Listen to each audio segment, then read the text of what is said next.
Estimados amigos, muy buenas tardes. Como ya es costumbre, estamos en este 17 de febrero a las 7 de la tarde, hora de Chile, para dar inicio a un webinar de Fundación para la Seguridad del Paciente Chile. Y hoy es un día especial porque queremos este año 2022 entrar en una etapa distinta y dejar un poco atrás la filosofía de la seguridad del paciente. Y queremos enfrentarnos al reto de entregar y demostrar resultados de las buenas prácticas en seguridad del paciente, resultados de las formas de hacer seguridad del paciente en las distintas partes. Y hemos querido empezar con un gran amigo, el doctor Facundo Jorro Barón, médico especialista en pediatría, emergentología y terapia intensiva, diplomado ISCUA, faculty del IHI, maestría en efectiva clínica e investigador en calidad, seguridad del paciente y de gestión clínica en el Instituto de Efectividad Clínica y Sanitaria de Buenos Aires. El doctor Jorro Barón nos hablará sobre el uso de Global Assessment, del uso global de herramientas disparadoras en el diagnóstico y en la búsqueda de los incidentes de seguridad en las terapias intensivas pediátricas de la Argentina. Así que dejo esta introducción, dejo de compartir pantalla y le entrego toda la pantalla a mi estimado amigo Facundo para que nos entregue y entregue a Latinoamérica su mirada en este hacer. Estimado amigo, muchas gracias por estar, gracias por los pacientes, gracias por todos. Bienvenido. Bueno, muy buenas tardes a todos. Muchísimas gracias, Hugo, por la presentación muy gentil. Es un gusto estar acá realmente, acompañar a la Fundación de Seguridad del Paciente de Chile y poder mostrar un poco esto que decía Hugo, que tratar de ver cómo podemos hacer para que esto le llegue a nuestros pacientes, ¿sí? Yo un poco, ya hizo Hugo la presentación, yo soy un terapista intensivo que trabajo en un hospital público en la ciudad de Buenos Aires, ¿sí? En el Hospital Pedro Elizalde, que un poco llegó a esto de la seguridad del paciente, llevado y empujado por los pacientes, porque viendo que uno podía hacer muchos cambios, podía aprender mucho de evidencia científica, podía tratar de ventilar mejor a los pacientes, pero que si no mejoraba la seguridad y la calidad de esa atención, no iba a obtener nunca mejores resultados, ¿sí? Entonces, a partir de esto, fui empujado hacia este lugar que es la calidad y la seguridad. Y bueno, desde hace unos años trabajo en el Instituto de Efectividad Clínica y Sanitaria. Y bueno, uno de los principales retos que me llevó a esto fue esto de tratar de identificar eventos adversos, sí, sobre todo en las terapias intensivas nuestras de la República Argentina. No tengo ningún conflicto de interés que declarar. Y bueno, quería empezar un poco con esto. Es una pequeña broma, pero lamentablemente no. Esto de que, ¿qué nos pasa? Sí, nos pasa que de repente indicamos una medicación, pasamos una medicación y esa medicación nos lleva a algún evento adverso que muchas veces estos eventos adversos son graves, ¿sí? Y pueden llevar hasta causarle algún daño o alguna secuela a nuestros pacientes o pueden llegar a causarle hasta la muerte. Entonces, a partir de esto, sí, uno dice, ¿qué son los eventos adversos? Bueno, los eventos adversos, si uno toma la definición del IHI, son lesiones físicas no intencionales, resultantes de la atención médica, o a las que contribuyó la atención médica que requieren monitoreo, tratamiento u hospitalizaciones adicionales o que resultan en la muerte.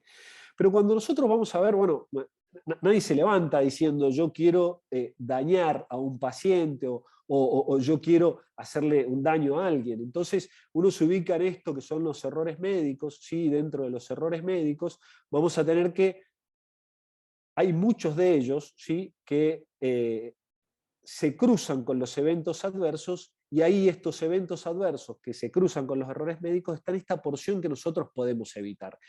O sea, nosotros podemos actuar sobre esta porción, que es el famoso evitable o prevenible, ¿sí?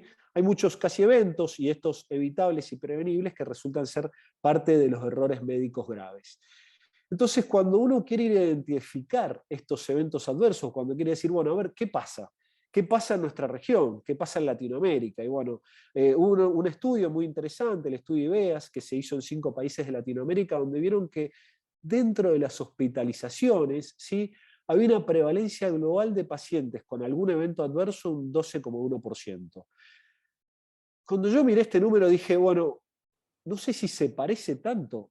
Yo estoy dentro de estos países de Latinoamérica. Mis pacientes son parecidos, pero a mí me parece que hay más eventos adversos. ¿Cómo hacemos para ir a buscar más? O sea, para ir a llegar a estos eventos adversos. Y cuando veía de qué se trataban estos eventos adversos, este estudio nos decía que la mayoría tenía que ver con una infección nosocomial, casi un 40%, o podía ser causado por algún procedimiento, o podía estar relacionado con algo en el cuidado, ¿sí? Pero igual nos quedábamos cortos porque decíamos, bueno, a ver, estos eventos adversos, ¿cómo fueron identificados? O sea, ¿quiénes los identificaron? Y veíamos que mucho de esto es autorreporte, ¿sí? O sea que no había una técnica precisa en ir a buscar el evento adverso. Y cuando uno dice, bueno, entonces los veo por observación, sí, es un método que está bien, yo puedo perseguir a cada uno de los integrantes del equipo de salud y lo puedo ver en cada uno de sus accionares y probablemente identifique más eventos adversos, pero voy a identificar más eventos adversos a un costo que es inapropiado para los servicios de salud.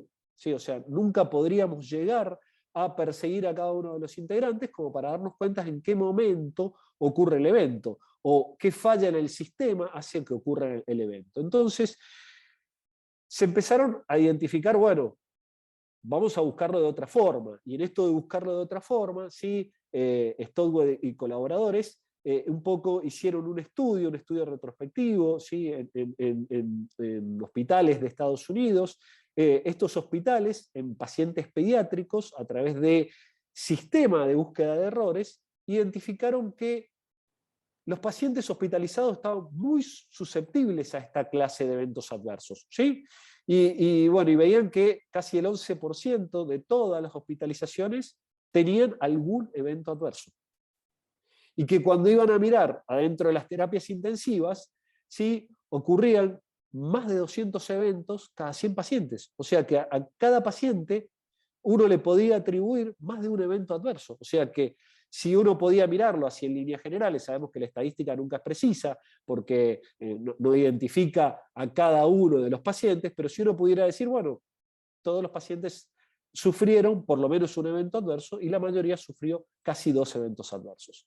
Lo mismo pasaba en las unidades de terapia intensiva neonatal, en las cuales había 74 eventos adversos cada 100 pacientes. Y ellos se dieron cuenta que cuando comparaban con esta identificación, este autorreporte, o sea, cuando los equipos de salud tenían que autorreportarse voluntariamente, si estos eventos adversos veían que capturaba una pequeña proporción de estos eventos adversos, no capturaba la mayoría. Entonces, bueno, a partir de esto, ¿sí? Es que uno ve que hay que utilizar alguna sistemática para ir a buscar estos eventos adversos. ¿Y qué pasa? Yo trabajo con pacientes pediátricos, siempre busco hacia los pacientes pediátricos, entonces, bueno, a ver qué pasaba en Latinoamérica, ¿sí? Entonces fui a buscar, a ver, ¿qué pasa en Latinoamérica? Bueno, en Latinoamérica también, en el hospital donde trabajo, ¿sí? Hace unos años, ¿sí? En el año 2017, Davenport y colaboradores publicaron que a través de la búsqueda de eventos adversos con alguna clase de sistematización, como puede ser la herramienta GTT. La herramienta GTT es la herramienta Global Trigger Tools, ¿sí? Que es una herramienta que a partir de búsqueda de determinados disparadores dentro de las historias clínicas, ¿sí? En este caso el GTT tiene 43 disparadores que están separados en 4 categorías. El GTT es una herramienta que creó el IHI, pero está más focalizada hacia adultos. Pero bueno, este estudio fue a buscar en pediátricos, a ver qué pasaba.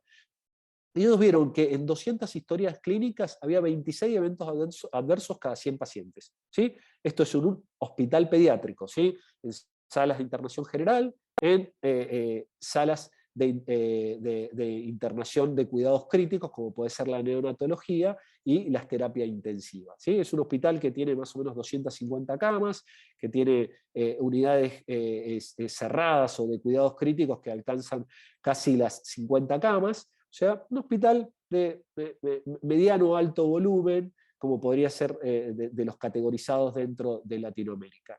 Pero como ven, hay 26 eventos adversos cada 100 pacientes. Ustedes vieron, cuando vamos al reporte voluntario, como un estudio como el IBEAS, eran 10 eventos cada 100 pacientes. Y acá tengo más del doble, ¿sí?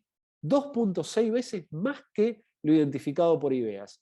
Entonces, bueno, ahí uno se da cuenta de que el reporte voluntario evidentemente no es suficiente, ¿sí?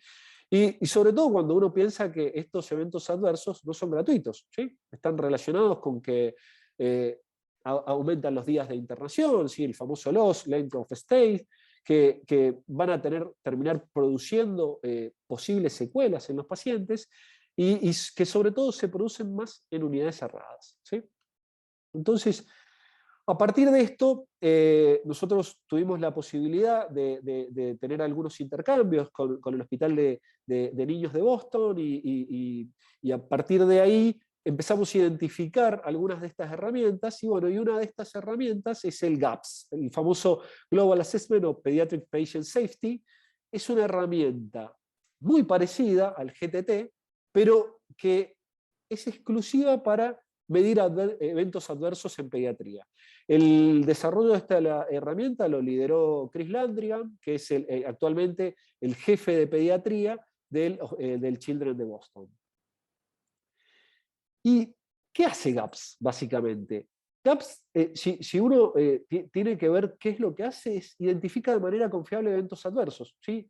Y sobre todo nos puede guiar, ¿sí? Nos puede ayudar a monitorear los esfuerzos de mejora de calidad que se hacen en cada una de las instituciones. Entonces, yo tengo un lugar en el cual quiero ver a lo largo del tiempo cómo va mejorando, ¿sí? La calidad a través de diferentes implementaciones y podría utilizar estas herramientas, ¿sí? Si yo quiero tener una prevalencia de eventos adversos, podría utilizar esta herramienta, ¿sí? ¿Y cómo se utiliza esta herramienta? Bueno, esta herramienta tiene una metodología de búsqueda, ¿sí? Que se hace directamente sobre historias clínicas, en la cual se recomienda, ¿sí? que uno vaya eligiendo una determinada cantidad de historias clínicas. Estas historias clínicas deberían tener algún proceso de selección, ¿sí? El proceso de selección tendría que ser randomizado y tendría que haber un mínimo de 20 historias clínicas a revisar por mes para poder tener esta prevalencia de eventos adversos. ¿Y cómo se hace? Bueno, se utilizan revisores, ¿sí? Que van y verifican en esta historia clínica, ¿sí? si se identifican algunos de los triggers, ¿sí? Que nos brinda GAPS. Ahora enseguida vamos a ver qué son estos triggers, pero esta búsqueda tiene una sistematización, se debe hacer durante 30 minutos, todo lo que yo pueda revisar en 30 minutos. ¿Y cómo lo reviso? Y empiezo primero por la epicrisis, ¿sí? O sea, el resumen de la historia clínica. Luego tendría que ir a ver las evoluciones diarias, de ahí pasar a las prescripciones y si me queda tiempo, mirar las hojas de evolución de enfermería. Esto tiene formularios específicos, ¿sí? Los formularios, nosotros hicimos la traducción, tuvimos una validación por el Children de Boston, así que ya están traducidos al castellano. Después les voy a dejar al final mi contacto para si hay alguno de ustedes que quiere utilizarlo. El trabajo inicial ya está hecho, de traducir las herramientas y adaptarlas a nuestro idioma. Obviamente que, bueno, cada uno de los países de Latinoamérica puede tener su idiosincrasia y tendrá que hacer alguna mínima adaptación, pero la primera traducción ya está realizada. Una vez que el primer revisor identifica estos triggers, ve si pueden llevar algún evento adverso. Y de ahí hay un revisor secundario que verifica si esos eventos adversos son realmente eventos adversos o si fue un trigger que no me llevó a ningún lugar. Y de ahí se puede calificar la gravedad y el grado de evitabilidad. Este segundo revisor no revisa historia clínica, sino que revisa los formularios llenados por el primer revisor. O sea, este segundo revisor se recomienda que sea médica o médico y que tenga alguna clase de experiencia, ¿sí? En la búsqueda de eventos adversos. Si hay algo en lo cual discrepan el revisor primario y el secundario se juntan para llevar consenso y para tener un acuerdo final sobre qué fue lo que pasó con ese trigger identificado. Como les dije, la cantidad de historias clínicas son 20 por mes a través de un proceso randomizado y hay que excluir las internaciones que duran menos de 24 horas, porque ahí la verdad que es difícil identificar un evento adverso. Está hecho para pediatría, así que excluye a mayores de 18 años y excluye a aquellos que no tengan una causa aguda de internación, ¿sí? Sobre todo pacientes que son identificados por alguna causa social, internados por alguna causa social, que no me llevarían a probablemente un evento adverso y es una mayor pérdida de tiempo. Y obviamente todos aquellos pacientes que no hayan tenido una internación real, sino que hayan pasado por una emergencia y hayan sido dados de alta directamente desde la emergencia. Como les decía, los triggers ¿sí? Están agrupados en 6 categorías. Y hay 2 clases de triggers. ¿Sí? Esto es lo más interesante, que GAPS puede ser incorporado en las historias clínicas informatizadas. Entonces ya no tengo que hacer una búsqueda por un revisor primario. Directamente aparecen los triggers de forma automática y lo único que tengo que ir a hacer es identificar si ese trigger me lleva o no a un evento adverso y clasificar el grado de gravedad y evitabilidad que tiene. Pero bueno, si no contamos con la suerte de tener una historia clínica informatizada, puedo ir a buscarlo de forma manual, ¿sí? Y hay 30 triggers automáticos y 27 manuales. Y están divididos en 6 categorías, que como ven, son las categorías que habitualmente uno encuentra mayor cantidad de eventos adversos, ¿sí? Medicaciones o fluidos, infecciones asociadas a cuidados de la salud, medio ambiente, ¿sí? En los traspasos o transferencias, ¿sí? Que no solamente transferencias de un lugar a otro del hospital, sino también transferencias o traspasos de resultados, ¿sí? Desde hacia la historia clínica, desde, por ejemplo, laboratorio a la historia clínica. Tiene un apartado quirúrgico y tiene un apartado para áreas críticas. Como les decía, lo bueno de GAPS es que puede identificar severidad, ¿sí? A través de 5 categorías diferentes, ¿sí? Desde la primera categoría, que es la E, donde hay un daño que requiere una intervención, pero es temporal y no le causa nada en el futuro al paciente.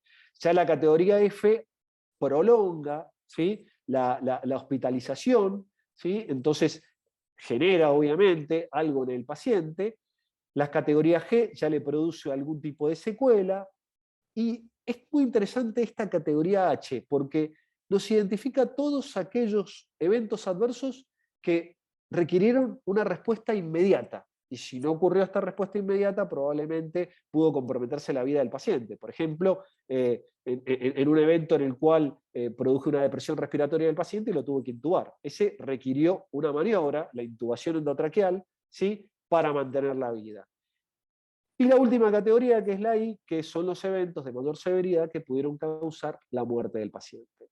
Pero bueno, no toda muerte puede ser evitable. Entonces, a partir de los criterios de evitabilidad, yo puedo identificar qué cosas pueden o no ser evitables. Y ahí tengo 2 tipos de categoría, el probablemente evitable y el definitivamente evitable. Y también me pasa con los no evitables, ¿sí? Porque a veces no estoy tan seguro, entonces puedo ponerlo en una categoría que es probablemente no evitable, ¿sí? En cada una de estas categorías, obviamente, hay una determinada definición. Por ejemplo, en la definitivamente no evitable son las erupciones asociadas a fármaco, ¿sí? Obviamente, nadie puede evitar un efecto idiosincrásico de una medicación. Pero, ¿qué pasa si ese paciente ya tenía un efecto de esta medicación? Ya no es definitivamente no evitable. Es una causa probablemente evitable si hubiese habido una buena anamnesis dentro de la historia clínica, ¿sí? Si alguien le hubiese preguntado alergia a ese fármaco en particular. Por eso es tan importante la identificación a partir del trigger, ¿sí? La erupción al fármaco, si se deriva en un evento adverso y la clasificación, ¿sí? Y, por ejemplo, hay un evento definitivamente evitable, una sobredosis de medicamentos, ¿sí? Que son eventos que obviamente dentro de una internación son definitivamente evitables. Les pongo un ejemplo, ¿sí? Voy a buscar la historia clínica. En la historia clínica aparece que de repente le tuvieron que dar naloxona a un paciente. Como sabemos, la naloxona es un antídoto, ¿sí? Para los opioides. Entonces, evidentemente, si tuvieron que darle naloxona, hubo una administración de opioides que no fue la indicada, ¿sí? Entonces, bueno, voy a buscar qué pasó, ¿sí? Se indicó mal la medicación, entonces se le dio una dosis mayor para la edad, para el peso, ¿sí? ¿Y qué fue lo que pasó? Entonces, si yo me encuentro con que de repente tengo una dosis mayor y el paciente requirió una intubación orotraqueal, bueno, evidentemente la categoría es una H, como les decía, esta categoría de que tuvo que recibir una acción casi inmediata dentro de las 2 horas que ocurrió el evento posible adverso que fue identificado por el trigger. Y después es probablemente evitable porque si hubiésemos tenido una buena dosificación, seguramente podríamos haberlo prevenido. ¿Cómo hacemos con gaps? ¿Sí? Porque, bueno, a mí me pasó, yo cuando identifiqué gaps dije, y a ver, ¿cómo llegamos a gaps? Y bueno, a gaps se llega a través de un manual, ¿sí? Lamentablemente todavía el manual está en inglés, nosotros nos entrenamos con el manual en inglés, hicimos una mini traducción, pero los que hicimos el entrenamiento tuvimos que hacerlo en inglés, no quedó otra opción, pero lo pudimos adaptar, hicimos entrenamiento en castellano para los distintos hospitales en los que lo utilizamos. Este manual es bien completo, tiene instrucciones, tiene casos clínicos, los casos clínicos son adaptables también al castellano, y también hay videos, ¿sí? Hay videos que también están en inglés y nos permiten ir siguiendo el entrenamiento a partir de casos clínicos. Y como les decía, los formularios, por suerte, hay ya una traducción en castellano que está validada. Bueno, ¿y qué hicimos nosotros? Esto creo que es lo más interesante. Bueno, nosotros primero hicimos un piloto, ¿sí? Queríamos evaluar la aplicación de un programa de traspaso de información, el IPAS, que también está traducido al castellano. Eh, eh, IPAS o IPAS, para el que no los conoce, es un programa también desarrollado por el Children de Boston, por el IPAS Institute, en el cual mejora y estandariza, ¿sí? El traspaso de información entre personas del equipo de salud, ¿sí? Por ejemplo, al finalizar una guardia y el pasaje a la guardia siguiente, ¿sí? Bueno, nos permite identificar a través de esta mnemotecnia, junto con trabajo en equipo, con una campaña publicitaria, con observación y feedback, nos permite mejorar los traspasos, que como sabemos los traspasos, ¿sí? A partir del año 2017, la Joint Commission recomendó firmemente, ¿sí? Que los hospitales tenían que tener estandarizado algún programa de traspaso para la información, ¿sí? De los pacientes entre los profesionales del equipo de salud. Entonces, bueno, la implementación de este programa queríamos medirla y en este caso, en el primer piloto, utilizamos GAPS, pero también utilizamos otras herramientas de medir eventos adversos, porque bueno, la verdad que no conocíamos mucho GAPS, entonces también buscamos en prescripciones médicas, también pusimos un buzón de errores, pero cuando fuimos a ver cómo nos fue, bueno, revisamos casi 264 historias clínicas, ¿sí? Y lo que vimos que con la implementación de IPAS, los eventos adversos evitables en el tiempo pudimos disminuirlos, ¿sí? Tuvo muchos problemas. Este estudio se hizo solamente en 2 salas, es un piloto. Las salas no tenían prácticamente un traspaso estandarizado, tenían un traspaso que era muy desordenado, que duraba casi 2 horas y media, con muy poco entrenamiento de trabajo en equipo de los residentes. O sea, había mucho espacio para la mejora. Cuando fuimos a ver prescripciones médicas, también disminuimos los errores en las prescripciones médicas. No nos pudo dar ese número, no tuvimos una significación estadística, pero disminuimos mucho en la cantidad las prescripciones médicas, ¿sí? Y también disminuimos en el reporte voluntario la cantidad de eventos adversos. Igual nosotros no confiamos tanto en el reporte voluntario porque no sé cómo será en sus países o en sus lugares, pero la verdad que nosotros acá en Argentina y sobre todo en el sector público en el que trabajo, hay poca vocación de reporte voluntario de eventos adversos. Todavía el evento adverso se lo ve como un error exclusivo del profesional de la salud, no se ve como un error del sistema, entonces todavía hay una cultura muy punitiva hacia el evento adverso, o sea que el reporte voluntario es bastante escaso. Pero bueno, pudimos ver que en la preintervención habíamos tenido 17 eventos adversos cada 100 pacientes, era bastante parecido a lo que había en GTT, ¿sí? De los cuales de estos eran prevenibles, ¿sí? La mayoría. Y cuando fuimos a ver en el post-intervención, vimos que bajaron mucho y que también la mayoría seguía siendo prevenibles. Y si se ponen a ver, la mayoría estaba relacionado, ¿sí?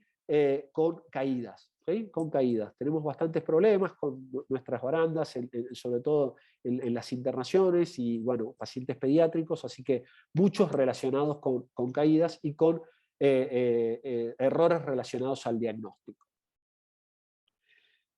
Pero bueno, como les decía, este es un estudio piloto, fue un antes-después, solamente en 2 unidades del mismo hospital. Conocíamos la sistemática, pero era la primera vez que lo llevamos a cabo y era la primera traducción, o sea que pudo tener muchas limitaciones y obviamente las entendemos y de hecho las marcamos en nuestro paper. Pero bueno, nos pareció que iPass realmente era bueno y que había que probarlo y testearlo en condiciones un poco más estrictas. Entonces hicimos un trial, un step-web trial. Para quien no conoce este tipo de diseños, es un diseño en escalera, en el cual cada uno de los integrantes, ¿sí? Que se va incorporando desfasado con el resto. Entonces, estas 6 terapias al principio son todas controles y a partir del 4.º mes de control se empiezan a transformar en intervención porque la intervención se va dando de forma individual y desfasada en cada uno de las unidades de terapia intensiva. Estas unidades de terapia intensiva eran algunas en Capital Federal, otras en la provincia de Buenos Aires y otra en Jujuy, que es una provincia del norte de Argentina. Utilizamos GAPS como herramienta de evaluación de esta intervención, que era la mejora en los traspasos a través de iPass, y acá revisamos casi 1.500 historias clínicas. Nuestra población era bastante similar en los 2 periodos, ¿sí? En el periodo control y en el periodo intervención, ¿sí? Con una mayoría de pacientes de sexo masculino, con una media de edad de 60 meses, con un promedio de 10 días de internación en ambos periodos, con una gravedad, ¿sí? Dada por el score de PIM2, que es el Pediatric Index of Mortality, es uno de los scores más utilizados en pediatría, que era más o menos de 5 puntos, y con una mortalidad que fue similar en los 2 periodos. Fíjense acá también se veía hacia dónde eran dados de altas los pacientes en cada una de las terapias intensivas. Bueno, ¿y qué vimos? ¿Sí? ¿Qué vimos? Vimos que en nuestra población nosotros fuimos a buscar los eventos adversos por 1.000 días de internación, ¿sí? Porque GAPS tiene 2 formas de ser representado o mostrado. Una es por 100 días paciente y otra es por 1.000 días de internación. El problema de los 100 días pacientes es que de cada 100 pacientes, o sea, cada 100 historias clínicas, es que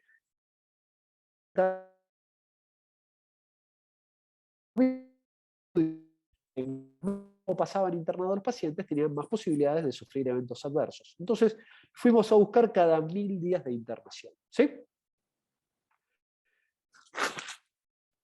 Disculpen. Y lo que vimos, sí, que en los 2 periodos, sí, había una similar cantidad de eventos adversos, o sea, nosotros no pudimos ver una disminución de los eventos adversos, a pesar de haber tenido una intervención muy exitosa de iPass en los 2, en en el periodo de intervención y en los 6 centros que evaluamos, pero sí lo que vimos es una gran cantidad de eventos adversos. Y de que casi 2/3 partes de estos eventos adversos, es más de 2/3 partes de estos eventos adversos, eran evitables. Y cuando íbamos a ver en qué categoría estaban estos eventos adversos, veíamos que la mayoría sí no le llegaban al paciente, o si llegaban al paciente prolongaban un poco la internación, pero sí vimos algunos eventos adversos que requerían rápidamente, ¿sí?, una intervención. Estos eventos adversos de categoría H, que si no se hacía la intervención, ese paciente podía sufrir un evento mortal, ¿sí? Después, con respecto a las muertes, vimos que eran similares en los dos periodos, un poco más en el periodo de intervención, pero recuerden que esto identifica la posibilidad de tener una muerte. Después, cuando fuimos a ver si los eventos adversos podían ser evitables o no evitables, y fíjense que eran similares en los dos periodos la cantidad de eventos adversos no evitables. Sí, lo que vimos con respecto a otras series, sí, que dentro de los eventos adversos no evitables, ¿sí? Había, ¿sí?, mayor cantidad, ¿sí?, de categorías H, ¿sí?, y de estas categorías F, ¿sí? Que puede ser también porque las otras series tenían toda la hospitalización, no se focalizaban solamente en la terapia intensiva, ¿sí? ¿Y con qué se relacionaban estos eventos adversos evitables? Y fíjense que tanto en los periodos control como intervención, ¿sí?, la mayoría estaba asociado a infecciones asociadas al cuidado de la salud. Y después las seguían las relacionadas con medicamentos, luego relacionadas al cuidado en sí, pero que no eran ni medicamentosas ni por procedimientos, luego las relacionadas a procedimiento y por último las relacionadas al diagnóstico. Esto nos da un mapa muy importante porque como administradores muchas veces hospitalarios, el poder ver con este detalle cuáles son nuestros eventos adversos evitables, nos permite identificar por dónde tendría que empezar nuestra mejora. Y claramente, si en nuestras terapias intensivas, si nosotros queremos reducir una tercera parte prácticamente de nuestros eventos adversos evitables, tenemos que hacer más hincapié en las infecciones asociadas al cuidado de la salud. Esta es la variación por centro, y acá también me quería un poco detenerme, porque van a ver que hay mucha variabilidad. Y ahí va un poco esto que les decía al principio, que tenemos poca cultura de reporte. Entonces, en esta poca cultura de reporte, hay muchos eventos adversos o triggers que no se escriben en las historias clínicas. Nuestras historias clínicas, en algunos lugares, sobre todo en los lugares donde no está tan arraigada la cultura de la seguridad del paciente, no se escribe, por miedo muchas veces, no se escribe el evento, no se escribe tampoco el trigger. ¿Sí? Si hay una sobredosis, se reescriben las historias clínicas. ¿Sí? Hay mucho que tenemos que aprender hacia el futuro y mucho que tenemos que tratar de hacer hincapié en esto de tener mayor cultura de seguridad, un poco mirar los eventos adversos como que es una falla en el sistema y no la falla en las personas, para que podamos mejorar el reporte. Un poco la conclusión de nuestros estudios es que el 66% de los eventos adversos se pueden prevenir. Que del 30% de estos prevenibles, el 30% se relacionan a infecciones asociadas al cuidado de la salud. Y después, para quedarnos un poco más tranquilos, que casi el 80% de estos eventos adversos evitables no dejaron ninguna secuela.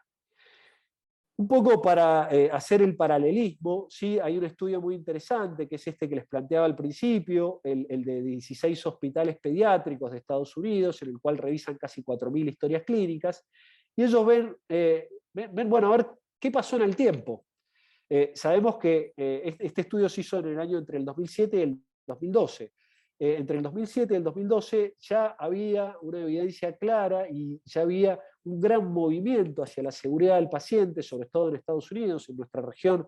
Este movimiento tardó algunos años más y en los últimos años es que hemos podido tomar más impulso a través de muchas iniciativas. Una es la que lleva Hugo adelante con la Fundación para la Seguridad del Paciente. Pero bueno, como sabemos, hay esta cultura de la seguridad del paciente es nueva. Pero en Estados Unidos en el 2007 no era tan nueva. Y si uno se pone a ver, en pediatría hubieron muchas iniciativas de calidad y de seguridad del paciente durante estos años. ¿Pero qué vieron ellos? ¿Sí? Ellos vieron 19 eventos adversos cada 1010 pacientes. ¿Sí? Si se ponen a ver, todo el hospital no es solamente áreas críticas. Nosotros vimos casi 90 eventos adversos, ¿sí? En las áreas críticas. Sabemos que son más porque son áreas críticas. ¿Y qué vieron? Vieron que era más frecuente en los hospitales que tenían alguna clase de responsabilidad académica, en los que ellos llaman hospitales, los teaching hospital, hospitales académicos, que son hospitales que tienen una cultura más arraigada de seguridad, donde uno presupone un mayor control. Y fíjense que tienen más eventos adversos. Entonces, ¿estos eventos adversos son mayores porque tienen más eventos adversos o porque se pudieron identificar más? Uno piensa que se pudieron identificar más porque probablemente las historias clínicas estuvieron un poco mejor escritas. Cuando van a hacer ajustes, ¿sí? Ven que a pesar del ajuste, ¿sí? Sigue habiendo una diferencia significativa, o sea que si uno hacía ajuste por riesgo, hay una diferencia significativa entre los hospitales estos académicos y no académicos. Entonces, como les digo, puede ser que haya un menor reporte. Nosotros en nuestros centros vimos que aquellos que tenían una impronta académica más fuerte tenían más eventos adversos. ¿Qué pasó en el tiempo? En Estados Unidos, estamos hablando de lugares que tienen una cultura por ahí más avanzada de seguridad. Bueno, fíjense que a pesar de todas las intervenciones, los eventos adversos a lo largo del tiempo no cayeron. Entonces, evidentemente, algo más tenemos que hacer. Pero también uno se pregunta, ¿puede ser que a partir de una mayor cultura de seguridad en los últimos años hay mayor reporte? Puede ser. Puede ser que aprendieron un poco más y empezaron a identificar más o empezaron a poner más cosas dentro de las historias clínicas porque se dieron cuenta que era la forma de mejorar. Puede ser. Bueno, son todas preguntas que no les puedo responder y creo que quedan abiertas para que después podamos discutirlas entre todos. Finalizando, les dejo algunas de las conclusiones que pudimos llegar. Es que los eventos adversos son comunes en niños y niñas hospitalizados, que son más frecuentes en ambientes clínicos complejos, que cuando uno va a buscar eventos adversos a través de disparadores, se choca con otros eventos adversos que no se encuentran por los disparadores, pero el solo hecho de buscar en las historias clínicas hace que uno encuentre eventos adversos, que la aplicación de herramientas de disparadores estimula las actividades de mejora de calidad, que GAPS parece ser bastante más sensible que otros métodos para detectar eventos adversos, pero que en manos inexpertas el GAPS pierde sensibilidad. Los dejo con una pequeña broma como para terminar, es tarde, ¿sí? Y bueno, y la verdad que quedo disponible, ¿sí? Para preguntas y respuestas. Muchas gracias y bueno, este es mi mail para cualquier consulta o el que requiera alguno de los elementos que tratamos acá o de los formularios, con gusto se los acerco. Ok, estimado amigo, muchas gracias. Yo te quiero hacer tres preguntas en realidad. Desde el punto de vista de líneas muy generales, parecía ser que los Ticket Tools y GitHub son como dos metodologías muy similares. Ahora, primera pregunta, ¿el concepto hay que aplicarlas completas o se pueden aplicar por sectores? O sea, me explico, en un hospital hay que aplicar esto solamente en medicación o se puede, o como tú lo hiciste en las UCI o en cirugía o en pabellón solamente, ¿se puede hacer así? Son herramientas para búsqueda sistémica. ¿sí? A partir de historia clínica y historia clínica cerrada. ¿Sí? Siempre es retrospectiva la herramienta.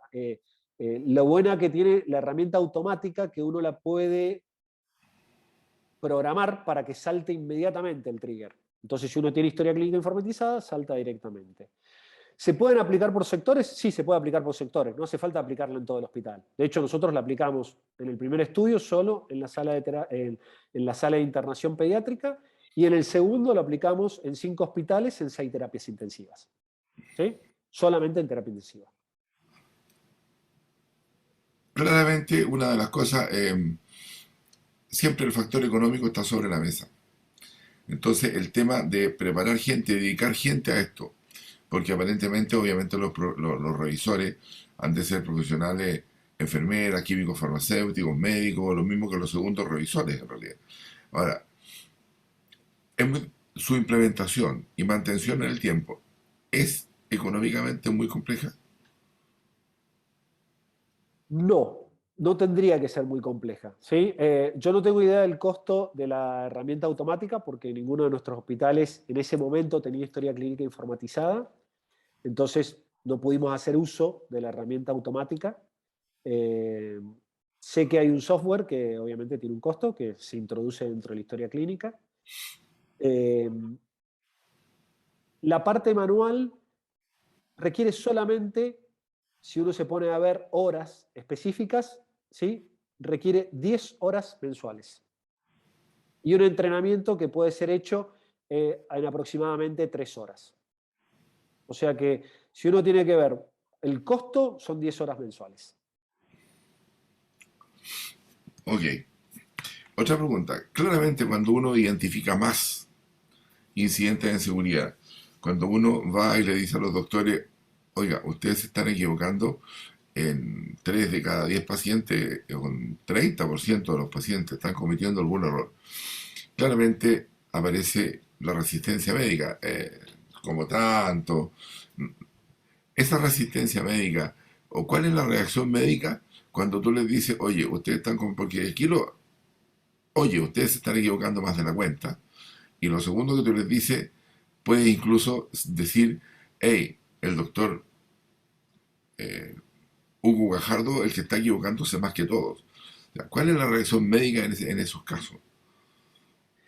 Bueno, nosotros nos costó, llevamos con algunas de estas iniciativas de búsqueda, búsqueda del evento adverso y detrás una mejora de la calidad ya desde el año 2012. Y obviamente tiene una resistencia inicial, pero creo que lo que aprendimos mucho en el último tiempo es que lo que falla es el sistema, no fallan las personas. Entonces, creo que hay que ir a buscar el problema en el sistema. Y la búsqueda del problema es entre todos, ¿sí? Y a partir de la identificación del evento, no se identifica quién fue la persona que falló, sino qué falló en el sistema, qué barreras se traspasaron en el sistema. Entonces, nosotros no estamos en ningún momento buscando a las personas, ¿sí? Hay que ser justo también, porque sabemos lo de la cultura justa, que cuando hay un evento porque una persona realmente, al final de la búsqueda de este evento adverso, por qué llegamos a ese evento adverso y vemos que realmente fue la negligencia de una persona, sí ir a hablar con la persona, ¿sí? Pero tratamos nunca de ir a, sino de pensar, en nuestro servicio, en nuestra terapia intensiva, tenemos tantos problemas. ¿Qué está fallando en nuestra terapia intensiva? Sentémonos todos alrededor de la mesa y qué está fallando. Ok, una mirada de la cultura justa en realidad. Y aquí viene probablemente el nuevo tema que está sobre la mesa, que es el concepto de ergonomía, factores humanos, diseño de puestos de trabajo y todas esas cosas que están apareciendo en el mundo de la seguridad del paciente. Estimado amigo, muchas gracias a ti por haber compartido con nosotros en este día de, bueno, de febrero 17. Te invitamos próximamente y a ver si en algún momento nos regalas algún paper, alguna revisión bibliográfica, alguna cosa de tu experiencia sobre este tema o cualquier otro para poder pasarlo a nuestra revista y así difundirlo al resto de nuestra querida América Latina. Así que un abrazo, estimado amigo. Muchas gracias una vez más. Así que, bueno, muy gentil por haber estado y que tengas un lindo resto de verano. Cuídate, gracias. Muchas gracias, hasta luego, nos vemos.